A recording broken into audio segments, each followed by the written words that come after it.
Hi, welcome back to Joe Blogs. In this episode, I want to provide you with a variety of updates on what's going on with regards to Russia and the Ukraine war. Things have really started to heat up over the course of the last week or so, and we're seeing a lot of different activity. So in today's episode, I'll give you an update on what's going on with mobilization. And interestingly, President Putin has issued a correction statement. So this isn't an apology. Quite clearly, he's not going to apologize for anything. But he has issued a correction statement about the announcement he made about mobilization. So we'll have a look at that, and then we'll talk about what the implications of that are. I'll provide you with an update of the annexation of the 4 regions that Russia is currently occupying. The referendums have now closed, the votes are in, so I'll tell you exactly what the percentages came in at, and then we'll run through exactly what the implications of this annexation process are, both from Russia's perspective and also from Ukraine and the West's point of view. I'll give you an update on what's going on with the NORDSTREAM pipelines, because another leak has been identified, so there seems to have been another explosion at some point. So I'll have a look at what's going on with that, and then I'll talk you through exactly what the implications of all of this methane gas being released into the ocean and the atmosphere are, because methane represents a real problem from a global warming perspective. So I'll have a look at that in a bit more detail. And then finally today, I'll wrap up with my summary of the implications of what's going on right now, because everything is starting to escalate. I think we're seeing things coming towards a bit of a head over the next 4 to 6 weeks. So we'll talk through the implications of that and look at what's happening with regards to Russia's economy and the global economy. So before we get started, if I could ask you to give me a thumbs up at some point during this video if you're enjoying the content. Please subscribe if you haven't done so already. I'm on that push for 200,000, so if you could help, that would be fantastic. Don't forget, I always include chapters in these videos, so if you don't have time to watch the entire thing, you can skip through and pick and choose what you'd like to see. And if you'd like to support the channel, please have a look below where you'll find links to YouTube super thanks and membership, as well as Buy Me a Coffee, Patreon and Amazon shopping links. Now, as you may well be aware, on the 21st of September, President Putin gave an address to the nation on TV stating that he intended to call up 300,000 reservists to go and join the fight in Ukraine. Now, this is the first time that Russia has called a mobilization since World War II, and this sent shockwaves all through the Russian population. Everybody became concerned that the special military operation, as it's been called, in Ukraine, had now become a war that required civilians to join the fight. And these fears accelerated when news started to spread on social media, when people who were not reservists and had no relationship at all with the military were being handed conscription papers. Protests started to break out all across Russia, and the police came in and arrested a lot of the protesters. And it was reported by human rights groups that many of these protesters were then conscripted and forced to go and fight in Ukraine. And the net result of all of this was panic and mass exodus. And over the course of the last week or so, we have seen hundreds of thousands of Russians leaving Russia. More than 100,000 people have crossed the border into Kazakhstan, over 50,000 have gone to Georgia, and over 40,000 had made the crossing into Finland, which was the last country of the EU that was allowing Russians to cross the border. However, in view of the massive increase in demand, the Finnish authorities have now changed their position. Finland has announced it will ban Russians with Schengen tourist visas from entering the country from Friday, after Moscow's mobilization order triggered a surge in arrivals. Helsinki's foreign minister said the move aims to completely prevent Russian tourism to the Nordic country, which shares a land border with Moscow. The government justified the decision by saying that the arrivals threaten the country's international relations. Russian citizens will still be able to enter Finland on human rights grounds and to meet family, work or study. Finland had already limited the number of visas issued to Russians, amid mounting public and political pressure in the country. So the options for Russians looking to leave the country are now starting to narrow. And there is a big question as to whether or not Russia will close the borders internally and essentially say to all of their citizens, you are no longer allowed to leave Russia.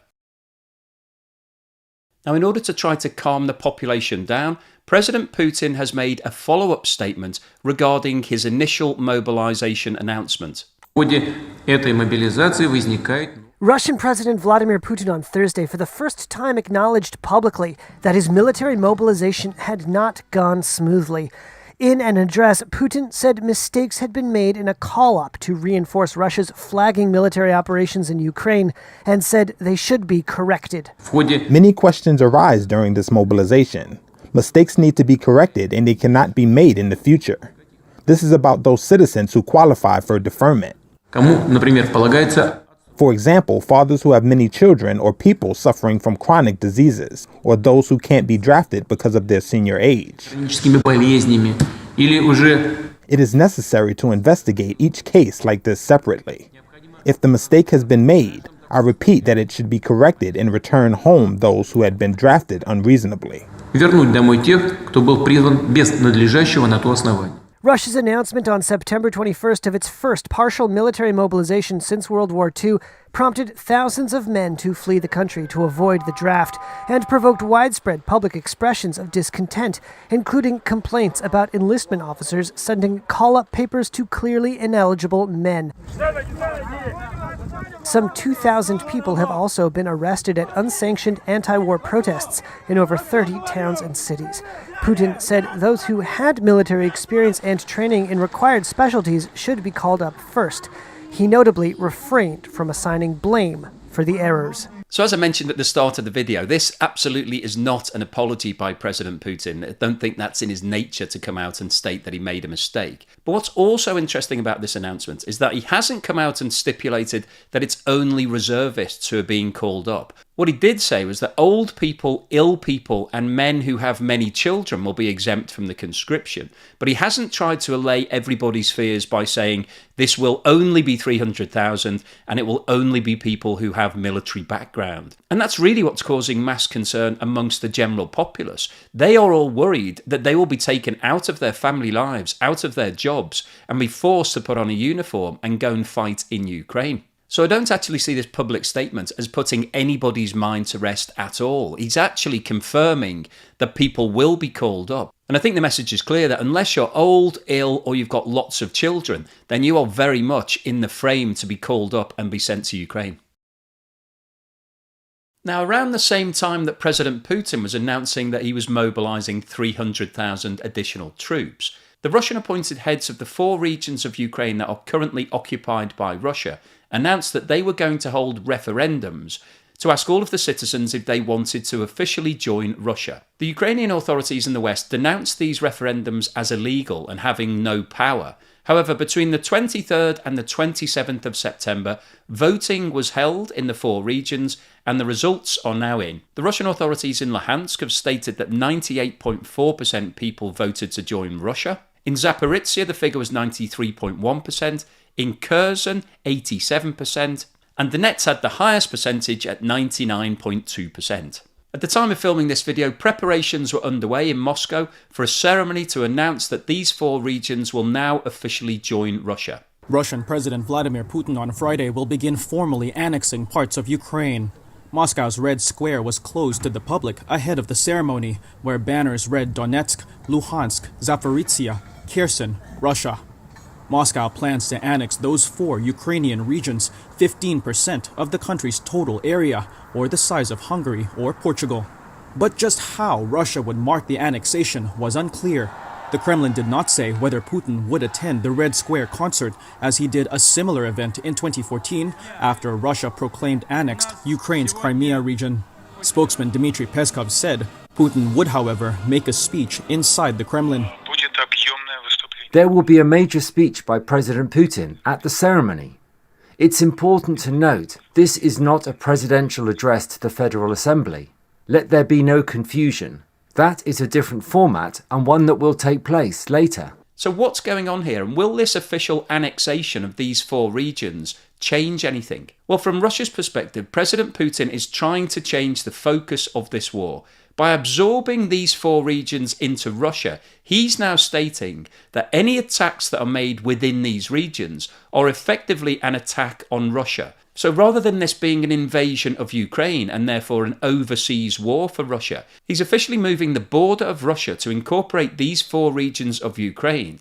And he's now saying that any warfare that goes on within those areas is an attack on Russia. And he's made it clear before that he will use any means necessary to defend any attacks on Russia. So the undercurrent of all of his statements is that he's prepared to use nuclear weapons if anybody attacks Russia. And now that he's deeming these 4 regions of Ukraine to be part of Russia, in theory, if you follow his logic through, he's claiming that he could now use nuclear weapons against Ukraine because Ukraine's effectively invading Russia. Now, this logic is obviously flawed because you can't invade a territory, call it your own, and then claim that somebody is declaring war on you when you started it. But that's exactly what President Putin's position is. And the concern here is that if Russia keeps losing ground and losing this war, that they'll need to do something more severe to try to bring an end to this conflict. Now, from Ukraine's perspective, they are saying that these referendums are entirely illegal and therefore hold no water whatsoever. And the authorities have pointed out to the Russians that over 80% of all of the residents of those 4 areas have actually fled from the military conflict. So even if you were to accept that these referendums were legal, not enough of the residents of those areas have actually voted in order for this to be a representative ballot. United Nations Chief Secretary General Antonio Guterres delivered his own rebuke on Thursday. Any decision to proceed with the annexation of Donetsk, Luhansk, Kherson, and Zaporizhia regions of Ukraine would have no legal value and deserves to be condemned. It is a dangerous escalation. It has no place in the modern world.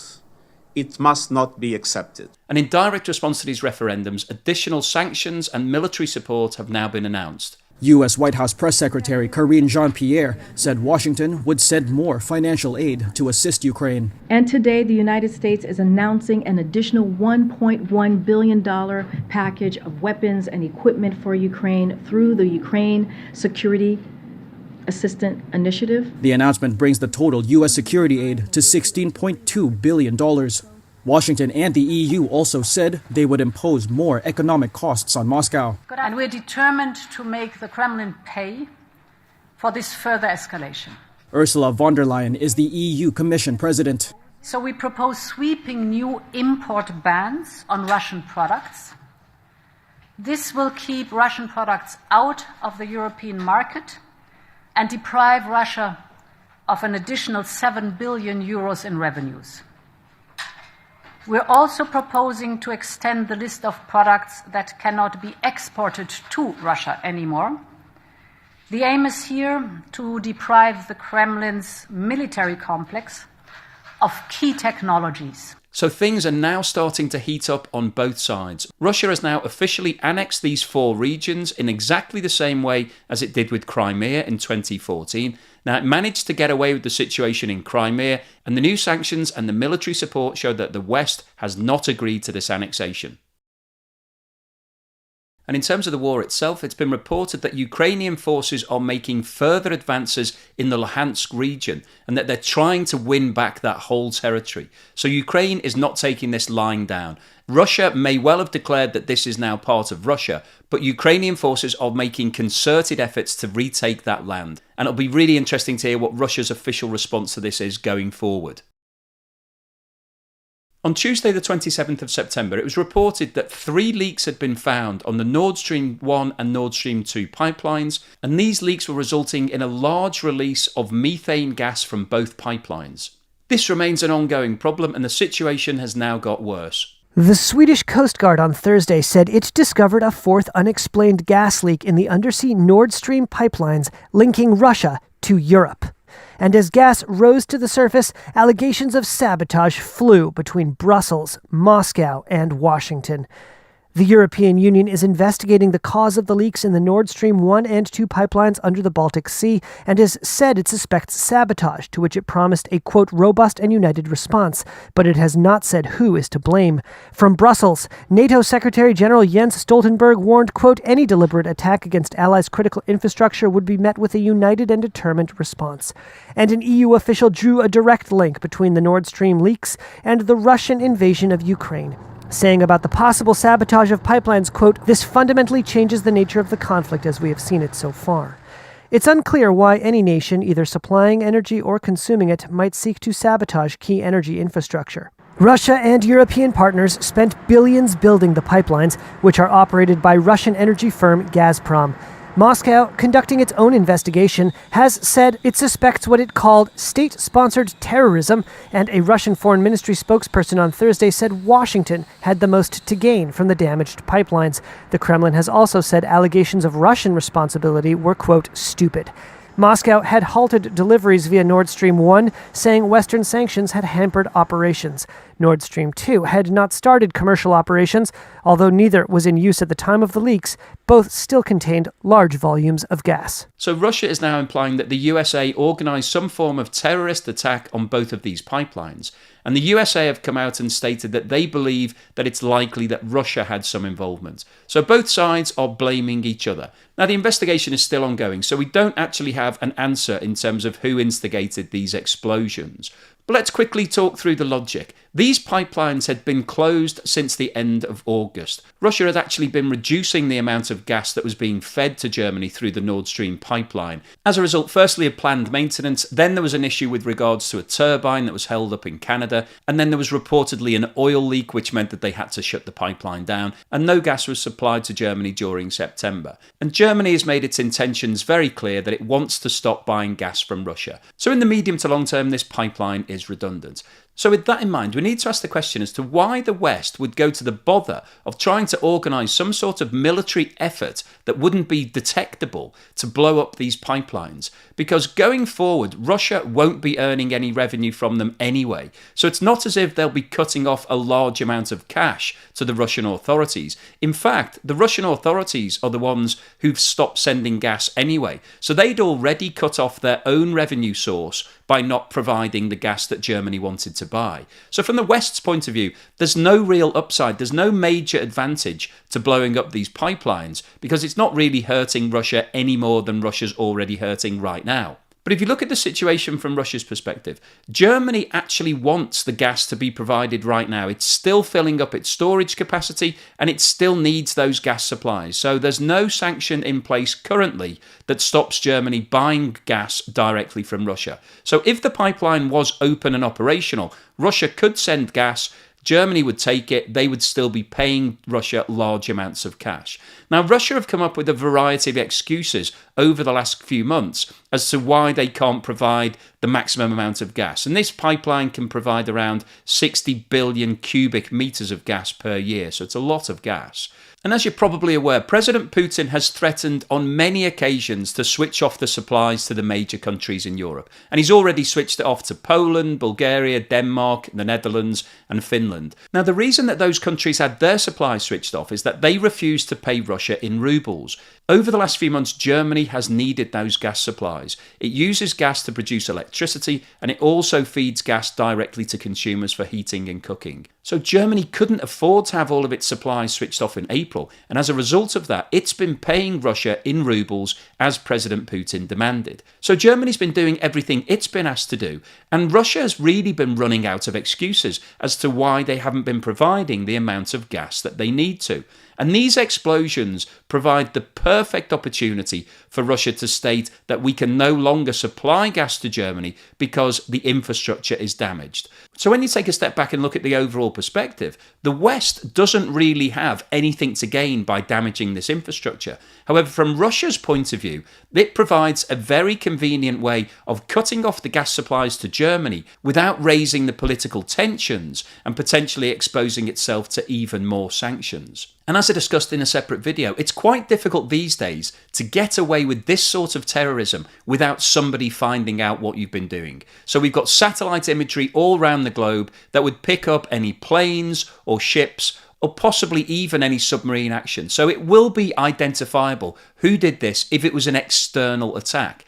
But the easiest way to be able to orchestrate these sort of explosions would be to send something down the pipeline internally and then have that detonate at an appropriate point. And as I mentioned in a previous video, all pipeline operators use what are called pigs, and these are robotic instruments that move backwards and forwards within pipes, usually for maintenance or repair purposes. And it would be relatively straightforward to be able to put some dynamite or TNT or something of that nature onto these robots, move them down the pipeline and then detonate them remotely. I've been asked by a variety of people to talk about the implications of the release of a huge amount of natural gas from both of these pipelines into the ocean and the atmosphere. Natural gas is predominantly methane, so let's have a quick look at a video which gives us a bit more information on methane itself. Methane leaks are speeding up global warming. They've become a top threat to the global climate in recent years, with the leaks at 2 Russian gas pipelines in the Baltic Sea as the latest example. Research has shown that reducing methane emissions is vital to averting the worst impacts of climate change. And after decades of focusing on gas carbon dioxide, policymakers are starting to recognize its threat. So there's urgent need to do something, and there is a lot we can do. But what is methane? It's the main component of natural gas. Some methane comes from natural sources like swamps, but most comes from human activity. 2/3 of those human-caused emissions come from livestock farming and fossil fuels. Much of the rest are from decomposing waste and rice cultivation. Scientists say methane is much more potent than carbon dioxide as a greenhouse gas in the short term. Methane breaks down in the atmosphere in a fraction of the time compared to CO2, but it has a front-loaded impact. When you compare the effects of both over a century, research shows methane is 28 times worse. But over 2 decades, that figure jumps to 80. Thank you. In 2021, over 100 nations signed a pledge to slash emissions from 2020 levels. Together, we're committing to collectively reduce our methane by 30% by 2030, and I think we could probably go beyond that. World governments, including the United States, are introducing requirements that the oil and gas industry detect and repair leaks, after studies showed leaks in the industry were a huge problem. And the world is close to crossing a so-called tipping point, where climate feedback loops kick in to make global warming self-perpetuating. One study says that events that could touch off those loops are imminent, like the collapse of the Greenland ice sheet or the melting of the Arctic permafrost. So we started this video talking about mobilization and people being called up to fight in Ukraine and the implications of that. And now we've got on to methane releases, global warming, and the melting of the polar ice caps. And I think this is a really good example as to how things are interrelated. Russia's invasion of Ukraine has had so many different impacts on the world, both financially and environmentally. And the release of this huge amount of gas from the Nord Stream pipelines is really quite damaging. So the images that I've shown you earlier of the bubbles coming up to the surface in the Baltic Sea, the diameter of those bubble areas is around 1 kilometre. So that's about 3/4 of a mile wide. So this is absolutely enormous. And the 2 Nord Stream pipelines are around 1,300 kilometres long. So that's around 850 miles. And they are full of gas. So Russia has switched off the supplies for various reasons. But because of the nature of gas pipelines, you need to have a certain amount of gas in the pipeline at any one time. So as these pipelines were ruptured, all of that gas which is held under pressure is now starting to release. And it's estimated that it'll take around a week for all of this gas to be released. So this is a huge amount of methane that's being released both into the sea and then subsequently into the atmosphere. Now, the Danish authorities have announced a 5-mile exclusion zone around the bubbling areas. And that's really to protect all the shipping because this methane is flammable. If it was to come into contact with the spark, it potentially could ignite and cause huge fireballs. But as we saw in the video, methane is bad from an environmental point of view because it increases global warming. Now, one thing that's really interesting here is that Europe moved away from coal towards gas-fired power stations around 30 or 40 years ago because methane and natural gas was seen to be less environmentally damaging than coal. It releases around 50% of the CO2 that coal releases. So that was really why everybody moved towards it as a fuel source. But interestingly, the analysis that's been done shows that overall, when you're mining gas, because there are leaks such as the one that we're seeing now from the Nord Stream 2 pipeline, the 50% reduction is actually offset by all of those other leaks all around the world. So on a net basis, it's considered that natural gas potentially has the same damaging effect as coal does. It's slightly different because coal holds all of the CO2 until it's burned, whereas when you're dealing with gas, obviously as soon as there's a leak, it hits the atmosphere immediately. So the 4 leaks that have appeared in the Nord Stream pipelines are not only causing issues from a political point of view and from a revenue point of view for Russia, but they're also causing widespread environmental issues as well. Now, while we're on the topic of undersea terrorism and people blowing up pipelines, I wanted to discuss the potential for undersea terrorism to affect your internet connection. This map shows the global infrastructure of submarine cables, which are the backbone of the global communication infrastructure and account for around 95% of all transatlantic data traffic. Almost all the world's internet traffic is carried across a global network of over 500 fibre optic pipes that collectively span 1.3 million kilometres. This network is predominantly owned by companies like Google and Microsoft, as well as France's Alcatel submarine networks and increasingly China's Huawei marine networks. There are dozens of these cables which connect the EU directly with the United States, and similar networks exist linking Latin America, Asia, Africa and Europe.